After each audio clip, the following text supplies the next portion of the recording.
په دوکو ورکولو سره وروري ختمېږي، ملګرتیا ختمېږي. هره خبره کې صفا اوسه او چېرته به دې الله نه خرابوي که هره خبره دې سیده کوه. ورب الکعبه، الله به دې په تجارت کې دومره برکت واچوي.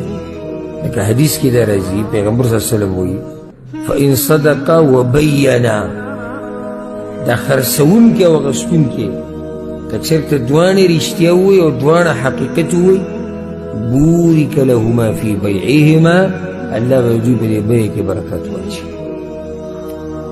وإن کذبا وکتما، او که چېرته دوی دروغ ووایي او حقیقت پټ کړي دواړه یا یو طرف، محقت برکت بیعهما، الله به د دوی د دې بیې نه دا برکت وباسي. په هره معامله کې رښتیا خبره کوه، قصیده اوسه. کار څنګه دی؟ دا داسې دی داسې، که هغه انډیوالي ده، که هغه تجارت دی، که هغه د خلکو سره عام معاملات دي، راشه درشه دي، په هر څه کې سیده اوسه. د مؤمنانو سره دوکې دړکې به نه کې، خیانت به نه کې، دروغ به نه وي، کامیاب به په هر څه کې.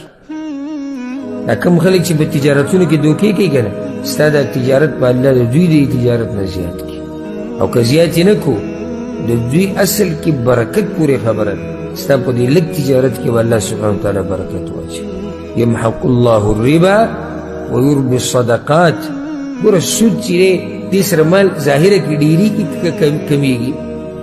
ظاهره کې ډېرېږي، خو الله وایي الله ختموي دا سود، جړ وله وباسي او ډېرې الله صدقې. یعنې چې کوم سړی مال ورکوي د ده دا مال ډېرېږي. مال څنګه ډېرېږي؟ دا ما نه یو پیر په کراچۍ کې یو عالم تپوس وکړو او دې خبرې ته ذهن نه ورسېدلی. وی موږ داسې ناست یو څو علما، نو هغه ماته دا وایي چې دا قرآن کې بیا دي چې یمحق الله الربا ویربي الصدقات، الله دا سود ختموي او صدقات ډېروي، یعنې په صدقاتو سره مال ډېرېږي. نو که اوس څوک دا تپوس وکړي چې ډېر خلک صدقې ورکوي او مال یې نه ډېرېږي، داسې خلک هم شته چې د الله په لار کې مال لګوي او صدقې، الله په لار کې مال لګوي او مال یې ډېرېږي نه. داسې شته که نشته؟ شته. نو د دې به څه جواب کوو بیا؟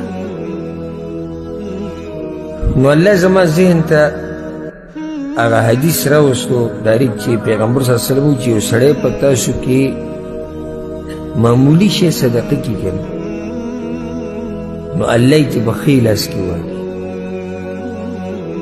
او بیا ولې ساتي ساتي ساتي، لکه څنګه چې یو سړی په تاسو کې د اس بچې ساتي، خیال نه کوي، دغه شان والله دا صدقه ساتي ساتي هغه له څه به ډېره کړي. نو قیامت پورې چې دی راشي او دی تلي ته وګوري دا نیکیانو ډکې چې الله دومره صدقې خو ما نه دي ورکړي، الله به ته دا موږ ساتلې وه ستا دپاره. ډېره شوه که نه؟ که نه کمه شوه؟ ډېره شوه. لازم نه دی چې دا مال به ستا حصې ډېرېږي، یعنې سل ریالو دا به 200 کېږي او 200 دا به 400 شي او 1000 به 2000 شي او 2000 به 8000 شي، داسې لازم نه دی. په دې کې به برکت راشي او دا کم مال چې تا لګولی د روپۍ وه، د روپۍ نه به غر جوړ شي، د 10 روپو نه به یو لوی شی جوړ شي. قیامت پر ورځ به ته سم خوشحاله. په دوکو ورکولو سره